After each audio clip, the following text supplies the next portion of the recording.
आध्यात्मिक वर्षा जो एक ज्ञान का संगम है, उसमें आपका स्वागत है। आज हम भगवद गीता के एक बहुत ही महत्वपूर्ण और व्यावहारिक श्लोक की गहराइयों में उतर रहे हैं। अध्याय 3 श्लोक 26। ये कर्मियों की आत्मा को दर्शाता है ना? जी बिल्कुल, कर्मियों का सार है इसमें। और ये जो गूढ़ और बृहद विश्लेषण हम आज करने वाले हैं, ये कप्तान श्याम बहादुर चौहान द्वारा संकलित और लिखित सामग्री पर आधारित है। उनका ये प्रयास वाकई सराहनीय है कि ये जो कालातीत ज्ञान है वो आने वाली पीढ़ियों तक पहुंचे। हाँ, बहुत जरूरी काम है। तो आज हमारी इस चर्चा का आप कह सकते हैं मिशन ये है कि इस श्लोक के मर्म को समझें, परत दर परत खोलें, अलग अलग विचारकों ने क्या कहा है वो जानें, और सबसे जरूरी ये देखें कि ये हजारों साल पुराना ज्ञान आज हमारे जीवन के लिए, हमारे रिश्तों, समाज और खासकर ज्ञान और कर्म के संतुलन के लिए कितना प्रासंगिक है। बिल्कुल। और देखिए, इस श्लोक की जो पृष्ठभूमि है ना, वो इसे और भी मार्मिक बना देती है। आप सोचिए, कुरुक्षेत्र का मैदान है, अर्जुन जैसा योद्धा वो अपने ही प्रियजनों, गुरुजनों के सामने शस्त्र उठाने की बात से ही व्याकुल है। कल्पना करना भी मुश्किल है। जी, तो उनका मन हो रहा है कि कर्म छोड़ दूं, वैराग्य ले लूं, ज्ञान की शांति में चला जाऊं। अब इसी बिल्कुल निर्णायक क्षण में भगवान श्री कृष्ण उन्हें कर्मयोग का असली मतलब समझाते हुए ये श्लोक कहते हैं। इसका उद्देश्य सिर्फ अर्जुन का मोह भंग करना नहीं था, बल्कि हम सबको ये दिशा देना था कि जो सच्चा ज्ञानी है वो समाज से कटता नहीं है। अच्छा। वो तो अपने आचरण से, अपने व्यवहार से समाज को सही रास्ता दिखाता है, खासकर उन लोगों को जो अभी कर्म के रास्ते पे चल रहे हैं, भले ही आसक्ति से। तो ये अकर्मण्यता का खंडन है और सक्रिय निष्काम कर्म का मंडन है। समझ गए। तो आइए सबसे पहले वो दिव्य वाणी सुनते हैं। संस्कृत में श्लोक कुछ इस तरह है। न बुद्धि भेदम जनयेत अज्ञानाम कर्म संगिनाम। थोड़ा रुककर, जोशियेत सर्वकर्माणि विद्वान युक्तः समाचरण। इसका IST लिप्यंतरण है, न बुद्धि भेदम जनयेत अज्ञानाम कर्म संगिनाम जोशियेत सर्वकर्माणि विद्वान युक्तः समाचरण। और अगर हम इसे अंग्रेजी ध्वनि में समझने की कोशिश करें तो वो कुछ ऐसा होगा। न बुद्धि भेदम जनयेत अज्ञानाम कर्म संगिनाम जोशियेत सर्वकर्माणि विद्वान युक्तः समाचरण। जी, अब इसके एक एक शब्द को थोड़ा खोलते हैं, है ना, ताकि अर्थ बिल्कुल साफ हो जाए। ना मतलब नहीं, बहुत सीधा है। बुद्धि भेदम, ये शब्द जरूरी है। इसका मतलब है बुद्धि में भ्रम पैदा करना, दुविधा लाना, अस्थिरता पैदा करना। अच्छा, कंफ्यूज करना मतलब? हाँ बिल्कुल, कंफ्यूज करना। जनेत यानी उत्पन्न करे। अज्ञानाम, किन लोगों की? जो अभी अज्ञानी हैं, मतलब पूरी तरह आत्म साक्षात्कारी नहीं हुए। कर्म संगीनाम, और ये अज्ञानी कैसे हैं? ये कर्मों में और उनके फलों में आसक्त हैं, मतलब फल की इच्छा से कर्म करते हैं। अच्छा। जोशेत, ये क्रिया बहुत बहुत गहरी है। इसका मतलब सिर्फ प्रेरित करना नहीं है, बल्कि प्यार से, कुशलता से उन्हें उसी कर्म में लगाना, उनका साथ देना, उन्हें इनकरेज करना। ये तो बिल्कुल अलग बात है। जी, सर्वकर्माणी यानी सभी तरह के कर्म जो उनके लिए सही हैं, उनके वर्ण आश्रम के अनुसार। विद्वान यानी ज्ञानी व्यक्ति जिसने सत्य जान लिया है। युक्तः, ये है चाबी। योग युक्त होकर यानी समत्व बुद्धि से, निष्काम भाव से, बिना फल की इच्छा के कर्म करते हुए, मतलब डिटैच्ड होकर। हाँ, डिटैच्ड होकर लेकिन कर्म करते हुए। और समाचरण यानी अच्छी तरह से आचरण करते हुए, मतलब खुद उन कर्मों को बढ़िया ढंग से करते हुए। वाह, शब्दों के अर्थ से ही पूरी तस्वीर साफ हो गई। तो अगर हम इन सब मोतियों को एक धागे में पिरोएं, तो आसान शब्दों में भावार्थ क्या होगा? शायद कुछ ऐसा कि जिसने ज्ञान पा लिया है, उस ज्ञानी व्यक्ति को चाहिए कि वो उन लोगों की बुद्धि में कंफ्यूजन न पैदा करें जो अभी कर्म और फल में अटके हुए हैं। हाँ, बल्कि उसे खुद योगयुक्त होकर, मतलब निष्काम भाव से सारे कर्म अच्छे से करते हुए, उन अज्ञानियों को भी उन्हीं कर्मों में प्यार से लगाए रखना चाहिए, उन्हें प्रेरित करना चाहिए। बिल्कुल सही। मतलब सिर्फ लेक्चर देना नहीं, बल्कि खुद एक मिसाल बनना। ठीक है, ये तो हुआ श्लोक का सीधा मतलब। पर बात यहीं खत्म नहीं होती होगी। भारत की जो इतनी महान संत और दार्शनिक परंपरा है, उसमें इस श्लोक को कैसे देखा गया है? क्या अलग अलग टीकाकारों के विचार कुछ अलग हैं, या सब एक ही दिशा में जाते हैं? ये बहुत अच्छा सवाल पूछा आपने, क्योंकि गीता पर जितनी टीकाएं हैं शायद ही किसी और ग्रंथ पर हों। और कमाल की बात यह है कि इस श्लोक के जो मूल संदेश है ना, उस पर करीब करीब सभी बड़े आचार्य और संत एकमत हैं। हाँ, कहने का तरीका या जोर थोड़ा अलग हो सकता है, पर दिशा एक ही है। अच्छा, जैसे जैसे आदि शंकराचार्य जी को लें, वो अद्वैत वेदांत के प्रणेता हैं। वो कहते हैं कि ज्ञानी को कर्म में फंसे अज्ञानी की बुद्धि में भेद इसलिए नहीं डालना चाहिए क्योंकि वो अज्ञानी अभी कर्म की सीढ़ी पर ही खड़ा है। अगर ज्ञानी उसे सीधे कह दे कि अरे ये सब कर्म बेकार है, बस ज्ञान ही सच है, तो वो बेचारा अज्ञानी जो भी ज्ञान लेने लायक पका नहीं है, वो अपने हिस्से के कर्म भी छोड़ बैठेगा, उसकी श्रद्धा टूट जाएगी। हाँ, ये तो हो सकता है। और वो न इधर का रहेगा न उधर का। शंकराचार्य जी इसे एक तरह की बौद्धिक हिंसा मानते हैं। बौद्धिक हिंसा, ये तो बहुत गहरी बात है। मतलब ज्ञानी को सिर्फ अपने लेवल से नहीं, सामने वाले की क्षमता का भी ध्यान रखना है। निश्चित रूप से ये एक जिम्मेदारी है। फिर देखिए, स्वामी विवेकानंद जी जो कर्मयोग के इतने बड़े समर्थक थे, वो इसी बात को और जोर से कहते हैं। वो कहते हैं समाज को ऐसे ज्ञानियों की जरूरत है जो अपने जीवन से प्रेरणा दें, सिर्फ सूखी वेदांत की बातें करके लोगों को आलसी न बना दें। उनके लिए सच्चा वेदांती वो है जो गुफा में ध्यान भी कर सके और जरूरत पड़ने पर समाज में आकर निष्काम कर्म भी कर सके और अपने कर्म से दूसरों को ऊपर उठा सके। हाँ, ये तो बहुत प्रैक्टिकल बात है। जी, वो कहते थे कि अज्ञानी को उसके लेवल पर जाकर उसी की भाषा में कर्म के जरिए ही धीरे धीरे ऊपर उठाना चाहिए। और संत ज्ञानेश्वर महाराज, उनकी ज्ञानेश्वरी तो बहुत प्रसिद्ध है। हाँ जी, ज्ञानेश्वर महाराज ज्ञानेश्वरी में इस श्लोक पर बड़ा सुंदर समझाते हैं। वो ज्ञानी की तुलना करते हैं एक पके हुए फल वाले पेड़ से। अच्छा, जो खुद फलों से लदा है लेकिन झुककर दूसरों को छाया और फल देता है। या फिर दीपक का उदाहरण देते, दीपक खुद जलता है, तकलीफ सहता है, लेकिन अपने उजाले से दूसरों का रास्ता रोशन करता है। तो ज्ञानी का आचरण ही उसका चुपचाप दिया हुआ उपदेश है। उसे देखकर ही अज्ञानी सही कर्म करना सीखते हैं, ना कि उसकी कर्म ना करने की बातें सुनकर। ये मिसालें तो सीधे दिल में उतर जाती हैं। क्या और भी मतलब आजकल के या आधुनिक विचारकों ने इस पर कुछ कहा है? जरूर। स्वामी अड़गड़ानंद जी महाराज, जिनकी यथार्थ गीता तो आजकल घर घर में पढ़ी जाती है, वो बिल्कुल साफ कहते हैं कि गीता का रास्ता कर्म और ज्ञान के मेल का रास्ता है। ये श्लोक उसी मेल को दिखाता है। ज्ञानी कर्म करते हुए भी कर्म के बंधन में नहीं पड़ता, युक्ता समाचरण, और उसका यही निष्काम कर्म दूसरों के लिए एक मिसाल बन जाता है। डॉक्टर सर्वपल्ली राधाकृष्णन जी, जो इतने बड़े दार्शनिक और हमारे राष्ट्रपति भी रहे, उन्होंने भी गीता की अपनी व्याख्या में यही कहा कि ज्ञानी का ये सामाजिक कर्तव्य है कि वो चुपचाप न बैठे, बल्कि अपने आदर्श व्यवहार से समाज को लीड करे। उसकी जिंदगी ही एक मैसेज होनी चाहिए। तो आप देखिए, शंकराचार्य हों, विवेकानंद हों, ज्ञानेश्वर हों या आज के विचारक, सबका इशारा एक ही तरफ है। ज्ञानी का काम सिर्फ जानना नहीं, बल्कि सही ढंग से जीना और दूसरों को जीने के लिए प्रेरित करना है। और ये सारी व्याख्याएं समझने के लिए कौन से स्रोत अच्छे रहेंगे? हाँ, जैसे गीता प्रेस गोरखपुर के प्रकाशन है, स्वामी अड़गड़ानंद जी की यथार्थ गीता है, या फिर ज्ञानेश्वरी है। ये सब बहुत प्रामाणिक और सहायक स्रोत हैं। यहाँ ये चर्चा वाकई बहुत रोचक और प्रासंगिक हो जाती है। हजारों साल पुराना ये ज्ञान आज के इस भागदौड़ भरी टेक्नोलॉजी से चलने वाली और अक्सर कंफ्यूज करने वाली दुनिया में हमारे लिए क्या मायने रखता है? इसकी प्रैक्टिकल यूटिलिटी क्या है? देखिए, इसकी प्रासंगिकता आज शायद पहले से भी कहीं ज्यादा है। इसे हम कई लेवल्स पर देख सकते हैं। सबसे पहले तो मानसिक और बौद्धिक स्तर पर। आज का युग क्या है? इंफॉर्मेशन ओवरलोड का युग है। इंटरनेट, सोशल मीडिया, हर कोई ज्ञान बांट रहा है, अक्सर बिना पूरी जानकारी या जिम्मेदारी के। हाँ, ये तो है। यहाँ पर जो ज्ञानी या समझदार व्यक्ति है, उसका ये कर्तव्य बनता है कि वो बुद्धि भेद पैदा ना करे। मतलब आधी अधूरी जानकारी, अफवाहें या नेगेटिविटी फैलाकर लोगों को और कंफ्यूज ना करे, बल्कि उसे अपने ज्ञान का इस्तेमाल सही, वेरीफाइड और पॉजिटिव जानकारी शेयर करने में करना चाहिए। लोगों को क्रिएटिव तरीके से सोचने और काम करने के लिए प्रेरित करना चाहिए।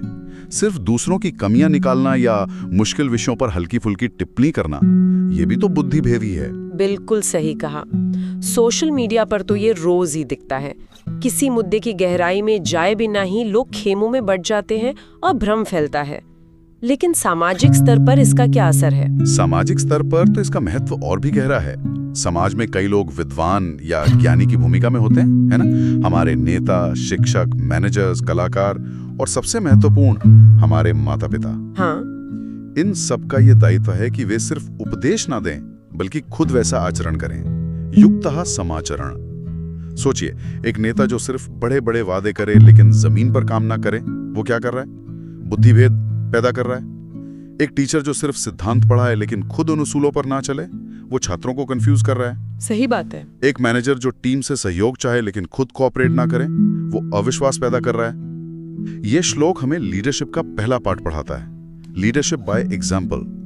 आपका आचरण आपकी बातों से ज्यादा असरदार होता है। और आध्यात्मिक स्तर पर, जहां अक्सर लोग ज्ञान और कर्म को दो अलग अलग रास्ते समझ लेते हैं, आध्यात्मिक स्तर पर यह श्लोक ज्ञान मार्ग और कर्म मार्ग के बीच एक पुल बनाता है। ये साफ करता है कि सच्ची आध्यात्मिक तरक्की सिर्फ गुफा में बैठकर ध्यान करने या सिर्फ कर्म कांड करने से नहीं होती, बल्कि जीवन की भागदौड़ के बीच रहते हुए अपने कर्तव्यों को निष्काम भाव से करते हुए, युक्ता, और जो ज्ञान मिला है उसे अपने कर्मों में दिखाते हुए, समाचरण। इसी से आत्मसिद्धि मिलती है। अच्छा, ज्ञान और कर्म एक दूसरे के पूरक है, विरोधी नहीं। ज्ञान कर्म को सही दिशा देता है और कर्म ज्ञान को मजबूत और प्रैक्टिकल बनाता है। ये बात युवाओं के लिए कितनी जरूरी हो सकती है। आजकल के युवा तो बहुत जागरूक हैं, जानकारी उनकी उंगलियों पर है। वो इस ज्ञान का सही इस्तेमाल कैसे कर सकते हैं इस श्लोक की रोशनी में? हाँ, ये आज के लिए बहुत अहम सवाल है। युवाओं में एनर्जी है, ज्ञान तक पहुंच है, लेकिन कई बार दिशा नहीं होती। ये श्लोक युवाओं को सिखाता है कि ज्ञान का मकसद अपना ईगो बढ़ाना या दूसरों को नीचा दिखाना नहीं है। न बुद्धि भेदम जनयित। अगर आप किसी चीज में अच्छे हैं तो अपने ज्ञान का दिखावा करके दूसरों को डिस्करेज ना करें। हाँ, बल्कि उसे शेयर करें, दूसरों को सिखाएं और सबसे बढ़कर उस ज्ञान को एक्शन में लाकर दिखाएं, जो शेद सर्वकर्माणि समाचरण। जैसे मान लीजिए कोई युवा कोडिंग में बहुत अच्छा है तो वो दूसरों को सिखा सकता है या कोई काम का ऐप बना सकता है। अगर कोई पर्यावरण के बारे में बहुत जानता है तो वो सिर्फ भाषण न दे बल्कि पेड़ लगाने का अभियान चलाए। कर्म करते हुए सीखना और सीखे हुए को कर्म में उतारना, यही युवाओं के लिए आगे बढ़ने का रास्ता है। इससे उन्हें पर्सनल सक्सेस भी मिलेगी और वो समाज के लिए भी कुछ कर पाएंगे। उन्हें ये समझना होगा कि असली स्मार्टनेस सिर्फ जानने में नहीं है बल्कि जानकर सही करने में है। और अब उस पहलू पर आते हैं जिसका जिक्र आपने किया था, माता पिता। खासकर महिलाओं, माताओं, बहनों के लिए इस श्लोक में क्या संदेश छिपा है? अक्सर उनके घरेलू कामों या योगदान को उतना महत्व नहीं दिया जाता, जबकि वो समाज की नींव रखती हैं। ये बहुत महत्वपूर्ण और अक्सर नजरअंदाज किया जाने वाला पहलू है। ये श्लोक महिलाओं, खासकर माँ, पत्नी, बहन, बेटी के रूप में उनकी भूमिका को एक नई इज्जत और दिशा देता है।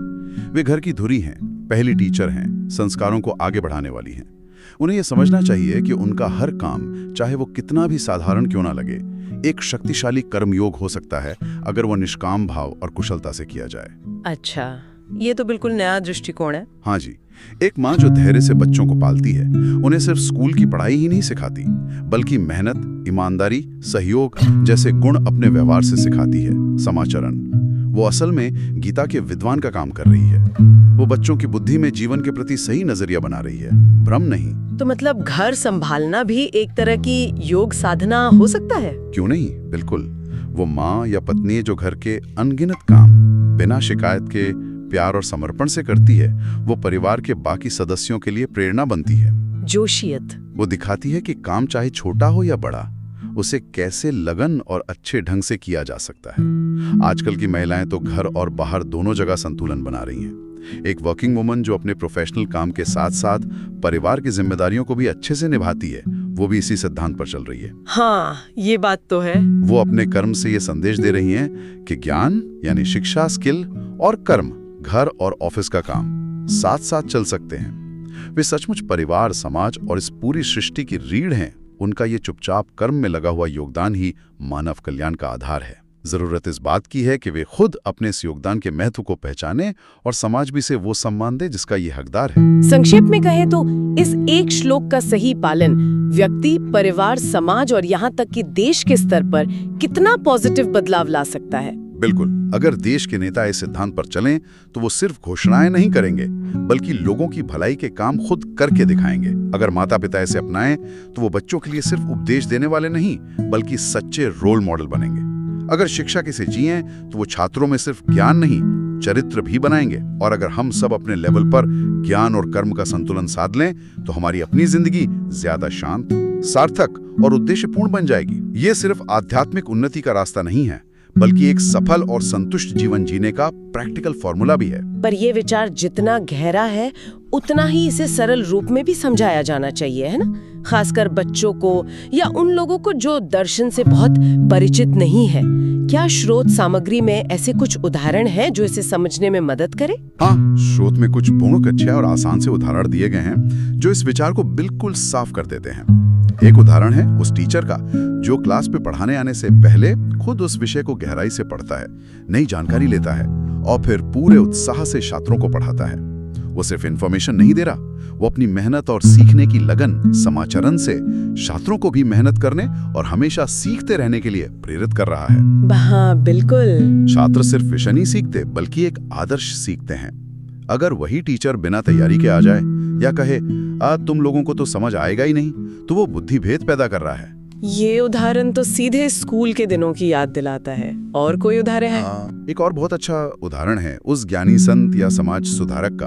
वो लोगों को ये उपदेश नहीं देता कि सब कुछ भाग्य पर छोड़ दो या कर्म करना बेकार है। इसके बजाय वो खुद सादगी और सेवा का जीवन जीता है। समाचरण और लोगों को मेहनत करने, समाज की भलाई के लिए काम करने, जैसे स्कूल खोलना, अस्पताल बनवाना, पेड़ पौधे लगाना, इन सब कर्मों में लगने के लिए प्रेरित करता है। जोशेत सर्वकर्माणि। अच्छा। वो अपने ज्ञान को लोगों की भलाई के कर्मों में बदलता है, जिससे लोगों को सही दिशा मिलती है। वो कंफ्यूज नहीं होते, उसकी जिंदगी ही उसका संदेश बन जाती है। तो ये उदाहरण दिखाते हैं कि ज्ञान का असली इस्तेमाल दिखावे में नहीं बल्कि पॉजिटिव एक्शन और प्रेरणा देने में है। बहुत साफ हो गया। तो अगर हम इस पूरी लंबी और गहरी चर्चा को समेटना चाहें तो इसका केंद्रीय सबसे जरूरी संदेश क्या होगा जिसे श्रोता अपने साथ लेकर जा सके? मेरे विचार में जो सार निकल कर आ रहा है वो दो धारी तलवार जैसा है, जिसमें संतुलन बहुत जरूरी है। पहला, ज्ञानी बनो, ज्ञान हासिल करो, सच को जानो। लेकिन दूसरा, और शायद उससे भी ज्यादा जरूरी, अपने ज्ञान को अहंकार का हथियार मत बनाओ। जो लोग अभी उस स्तर पर नहीं हैं, उन्हें कंफ्यूज या डिस्करेज मत करो। न बुद्धि भेदम जनेयत। हाँ, बल्कि खुद योग युक्त होकर निष्काम भाव से बेहतरीन तरीके से कर्म करो, विद्वान युक्तः समाचरण, और अपने आचरण की रोशनी से दूसरों को भी सही कर्म के रास्ते पर चलने के लिए प्रेरित करो। जोशेत सर्वकर्माणि। आपने बिल्कुल सही सार पकड़ा है। और इस पूरे संदेश का जो निचोड़ है वो है ज्ञान और कर्म का समन्वय, उनका तालमेल। गीता हमें यही सिखाती है कि ना तो सिर्फ सूखा ज्ञान काफी है जो हमें समाज से काट दे, और ना ही सिर्फ अंधा कर्म जिसमें कोई दिशा ही ना हो। सच्चा रास्ता वो है जहां हमारा ज्ञान हमारे कर्मों को पवित्र और उद्देश्यपूर्ण बनाए और हमारे कर्म हमारे ज्ञान को जिंदा और प्रामाणिक साबित करें। यही जीवन जीने की कला है। वाह, एक श्लोक में जीवन का इतना गहरा और इतना प्रैक्टिकल दर्शन छिपा है। ये सचमुच अद्भुत है। इस गहन और उम्मीद है ज्ञान बढ़ाने वाली चर्चा में हमारे साथ बने रहने के लिए आप सभी श्रोताओं का दिल से धन्यवाद। और हम एक बार फिर कप्तान श्याम बहादुर चौहान के अमूल्य संकलन और लेखन कार्य के प्रति अपनी कृतज्ञता व्यक्त करते हैं, जिनके जरिए ये चर्चा संभव हो पाई। और जाते जाते आपके मन और मानस को मंथन के लिए एक विचार सौंपते चलते हैं। जरा सोचिए, हम सब एक अनदेखे धागे से जुड़े हुए हैं। ऐसे में क्या हमारे द्वारा समझदारी और निष्काम भाव से किया गया एक छोटा सा सकारात्मक कर्म भी सिर्फ ज्ञान की बड़ी बड़ी बातें करने की तुलना में दूसरों को अच्छे काम करने के लिए कहीं ज्यादा शक्तिशाली रूप से प्रेरित नहीं कर सकता? इस विचार के साथ आपको छोड़ते हैं। अगली बार फिर मिलेंगे एक नई गहरी डुबकी के साथ।